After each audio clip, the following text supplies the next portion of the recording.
Hello students, this is example 12.8 of chapter electricity. In the circuit diagram given in figure 12.10, suppose the resistors R1, R2 and R3 have the values 5 ohm, 10 ohm and 30 ohm respectively, which have been connected to a battery of 12 volt. Then you have to calculate current and resistance. तो figure आपके पास है और यहाँ पर clearly ये तीनों resistors कैसे connection है इनका, पैरेलल कनेक्शन. कैसे आपको पता चलेगा सीरीज है या पैरेलल? अगर करंट डिवाइड हो रहा है, देखिए यहाँ पर बैटरी का पॉजिटिव टर्मिनल, ठीक है, तो कन्वेंशनल करंट ऐसे फ्लो होगा, इस डायरेक्शन में फ्लो हो गया. यहाँ पे आप देखिए इस पॉइंट पे आने के बाद करंट विल डिवाइड यहाँ पर, यहाँ पर, यहाँ पर. R1 में करंट जाएगा I1, R2 रेजिस्टर में करंट जाएगा I2 एंड R3 में जाएगा I3. ठीक है, तो करंट डिवाइड हो गया. तीनों में करंट डिफरेंट होगा depending on the value of resistance. और पोटेंशियल डिफरेंस सेम रहेगा. सीरीज कनेक्शन, पैरेलल कनेक्शन में आई डिफरेंट होता है, करंट डिफरेंट होता है और पोटेंशियल डिफरेंस सेम होता है. ठीक है, तो V अक्रॉस ईच रजिस्टर, इस R1 के अक्रॉस भी 12 वोल्ट होगा, R2 के अक्रॉस भी 12 वोल्ट और R3 के अक्रॉस भी 12 वोल्ट पोटेंशियल डिफरेंस होगा. तो फर्स्ट पार्ट हम करते हैं करंट थ्रू ईच रजिस्टर.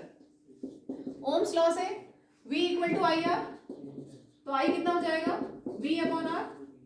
ठीक है, I will be V upon R. तो I1 लेना है तो V1 अपॉन R1. V1 को मैंने V ही लिखा है क्योंकि V सेम रहेगा. पोटेंशियल डिफरेंस अक्रॉस तीनों रजिस्टर सेम होगा, R1, R2, R3 के अक्रॉस सेम होगा. तो पोटेंशियल डिफरेंस है 12 और R1 है आपके पास 5. ठीक है, R1 is 5, 12 upon 5 that is 2.4 ampere current flow हुआ.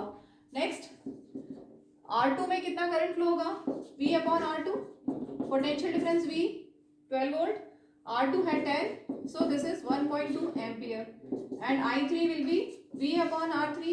potential difference 12 and R3 is 30. ठीक है, ये this is R1, this is R2 and this is R3. 12 by 30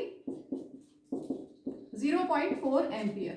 ठीक है, तो फर्स्ट पार्ट हो गया current through each resistor. Next में बोला है टोटल करंट. टोटल करंट क्या होगा? I will be I1 plus I2 plus I3. जब भी पैरेलल कनेक्शन होता है तो टोटल करंट कैसे निकालते हैं? इंडिविजुअल करंट्स को ऐड कर दो. 2.4 ampere plus 1.2 ampere plus 0.4 ampere, तो इनको ऐड करने से आपको मिल जाएगा total current 4 ampere. Clear? Next part total circuit resistance.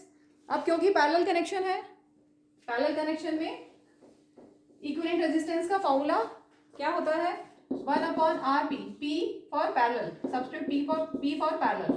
So 1 upon RP will be 1 upon R1 plus 1 upon R2 plus 1 upon R3. 1 upon R1 plus 1 upon R2 plus 1 upon R3. ठीक है, LCM हो गया 30, यहाँ पर 6, then 3, then 1. That is 10 by 30, that is 1 by 3. So 1 by RP is 1 by 3. तो RP कितना हो जाएगा? रेसिप्रोकल कर दें 1 by 3 का 3 ohm.